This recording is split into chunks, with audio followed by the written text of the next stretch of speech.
Hello everyone. आज carboxylic acid में citric acid के सिंथेसिस के बारे में अध्ययन करेंगे। पहले है सिट्रिक एसिड की स्ट्रक्चर।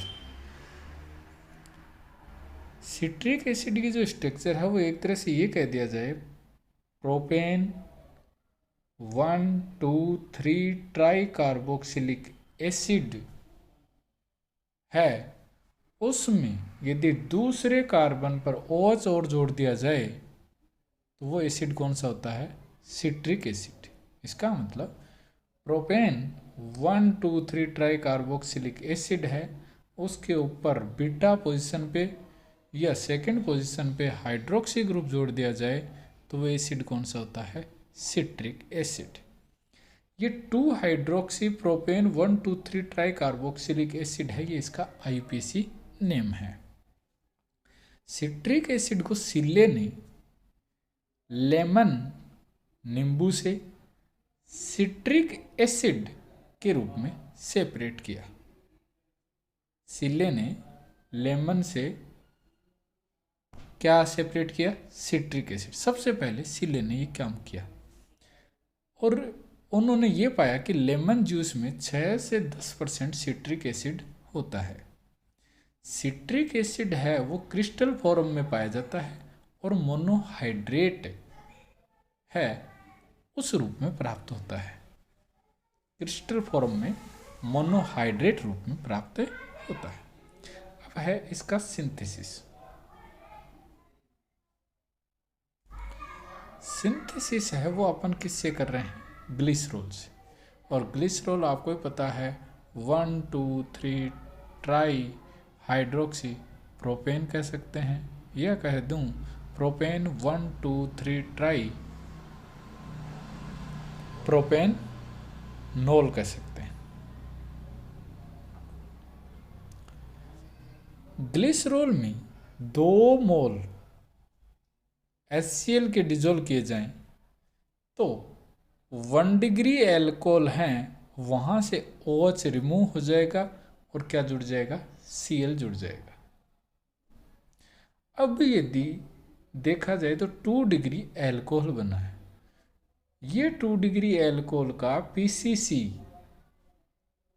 CrO3 pyridine के प्रेजेंस में यदि इनका ऑक्सीडेशन किया जाए तो यहाँ से हाइड्रोजन निकल जाएगा और यहाँ से हाइड्रोजन निकल जाएगा और इन दोनों के बीच में कौन सा बॉन्ड आ जाएगा? Double bond. तो क्या प्राप्त हो गया? ये कह दूं कि डाइक्लोरो एसीटोन प्राप्त हो गया। इस डाइक्लोरो एसीटोन की रिएक्शन HCN से किया जाए या HCN से की जाए तो आपको ही पता है कार्बोनिल कौन सी रिएक्शन देते हैं? Nucleophilic addition reaction. ये पाई इलेक्ट्रॉन किसकी ओर मूव करेंगे? ऑक्सीजन की ओर। ऑक्सीजन पर कौन सा चार्ज आएगा? नेगेटिव। उसके ऊपर कौन जुड़ जाएगा? हाइड्रोजन। कार्बन पर कौन सा चार्ज? पॉजिटिव। पॉजिटिव है तो उसके ऊपर कौन जुड़ जाएगा? Cn। चेक कर लो, कार्बन पर कौन जुड़ा? Cn और ये क्या बन गया? OH। ये एज इट इज है। अब है कि 2 मोल KCN है, आपको भी पता है KCl यहाँ कौन जुड़ जाएगा? साइनाइड। चेक कर लो। इसका मतलब जहां 3 कार्बोक्सिलिक ग्रुप हैं उस जगह अपन ने 3 साइनाइड ग्रुप जोड़ दिए। और आपको पता है साइनाइड का जब कंप्लीट हाइड्रोलाइसिस किया जाए तो सिट्रिक एसिड बनता है। इसका मतलब ग्लिसरॉल से अपन को सिट्रिक एसिड बनाना हो, पहले 1 डिग्री एल्कोहल को एल्किल हैलाइड में कन्वर्ट करेंगे, फिर उसका 2 डिग्री एल्कोहल का ऑक्सीडेशन कर देंगे, फिर Cl की जगह यदि अपन को क्या लाना है? Cn, तो किसकी रिएक्शन करा देंगे? KCN। कार्बोनिल को साइनोहाइड्रिन में चेंज करना है, किससे रिएक्शन कराएंगे? HCN से। और साइनाइड का कंप्लीट हाइड्रोलाइसिस करेंगे तो क्या प्राप्त हो जाएगा? Citric acid. दूसरा मेथड वो है जिसे लॉरेंस मेथड भी कह सकते हैं। और ये लॉरेंस मेथड है, एक रीफॉर्मेस्ट की रिएक्शन होती है उस बेस पे होता है। रिफॉर्मेट्स की रिएक्शन है, उसके अंदर ब्रोमो एस्टर यूज में लिया जाता है। और ब्रोमो एस्टर की रिएक्शन किससे करवाई जाती है? जिंक से। तो अब ध्यान से सुनना, मैं इसको ये कह दूं ये एक एल्किल हैलाइड है, इसकी रिएक्शन किससे करवा दूं? जिंक से। पहले वाले वीडियो में अपन ने बहुत जगह पढ़ा है, ये मैंने एल्किल हैलाइड RBr माना, जिंक से रिएक्शन, RBr किस में टूटेगा? Positive, Br negative.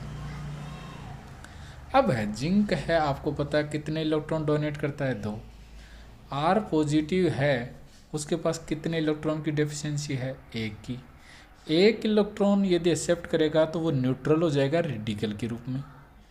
1 इलेक्ट्रॉन और एक्सेप्ट करेगा, क्योंकि टोटल इलेक्ट्रॉन कितने हैं? 2। तो R पर कौन सा चार्ज आ जाएगा? नेगेटिव। Br पर भी कौन सा है? नेगेटिव। इसका मतलब कितने नेगेटिव? 2 नेगेटिव। Zn पर कौन से कितने पॉजिटिव चार्ज हैं? 2। इसका मतलब ये कह सकता हूँ कि R Zn Br। तो यहाँ देखना CH2Br है, उसकी रिएक्शन मैंने किससे करवा दी? जिंक से। तो ये रहा। तो ये कह दूँ कार्बन और ब्रोमीन के बीच में जिंक का इंसर्शन हो गया। कार्बन पर कौन सा चार्ज आ गया? नेगेटिव, क्योंकि मेटल के साथ कार्बन जब भी जुड़ा होगा तो उसके ऊपर कौन सा चार्ज होगा? नेगेटिव। जैसे RMgx, R2CuLi।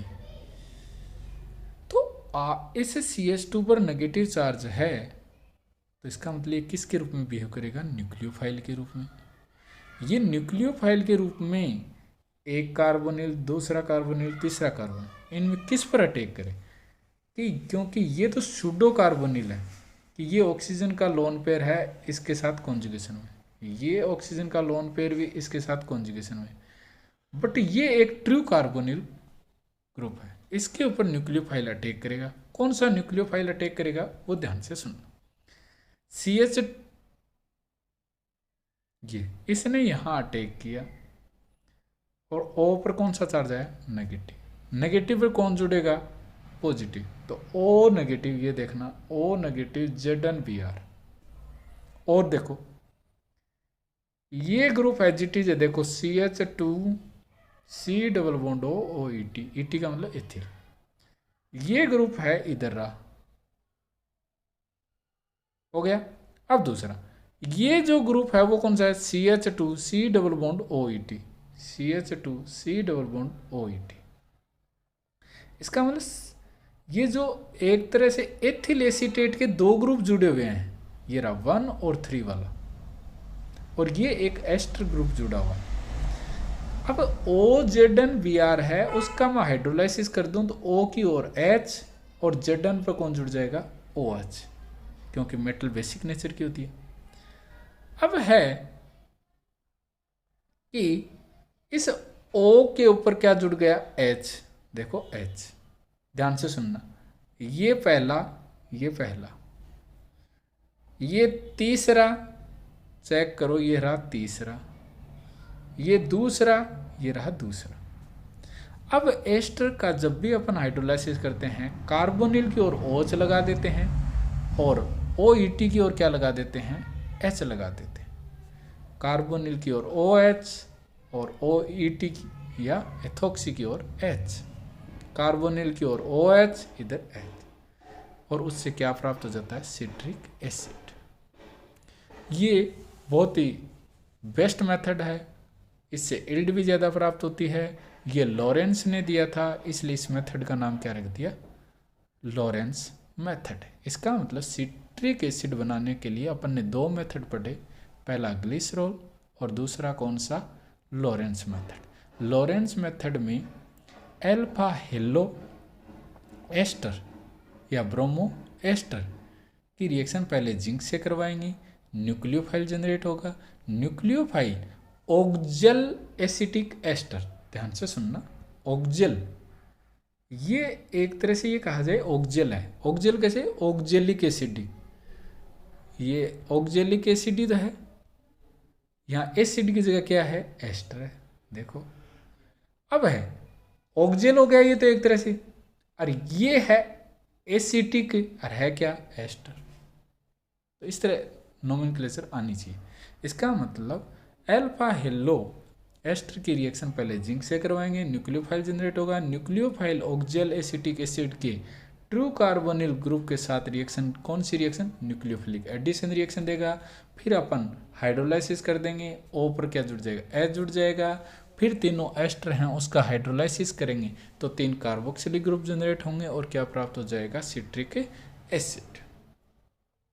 इस वीडियो में ये है कि मैंने एक मैकेनिज्म है वो समझ, जैसे जिंक है, CH2 और Br के बीच में कौन जुड़ गया, जिंक, किसके रूप में कार्य किया, न्यूक्लियोफाइल। ये न्यूक्लियोफाइल है, ट्रू कार्बोनिल पर अटैक किया, इस कार्बन से CH2 जुड़ गया, O पर कौन जुड़ गया, ZnBr। फिर अपन क्या कर देंगे, हाइड्रोलाइसिस, फिर तीनों एस्टर है उसका भी हाइड्रोलाइसिस कर देंगे, क्या बन जाएगा, एस्टर। इस वीडियो में कहीं कोई समस्या आप फिर पूछ सकते हैं। थैंक्स।